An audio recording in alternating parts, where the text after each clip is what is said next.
you have to design, you have to develop the service first. You have to develop the blueprint, service blueprint before actual service comes into the picture.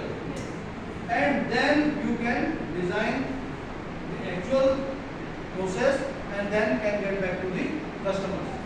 Right or not? There are certain services that even may require the customer engagement. आपने service दी है, service ऐसा भी हो सकता है कि you are as a service provider, you are just providing the service. There is zero involvement of the customer. क्या? जैसे कि आपने एक्वागार्ड लगाया घर में, Aquaguard is a product, but when they are coming to install the Aquaguard, वो Aquaguard लगाने के लिए घर पे आ रहा है, तो इंस्टॉलेशन सर्विस जो होती है उसमें क्या हो, कस्टमर को पूछता है जी आप ही हेल्प करो जरा उसको लगाने में. So there is no customer engagement. On the other hand, when you are going to use the ATM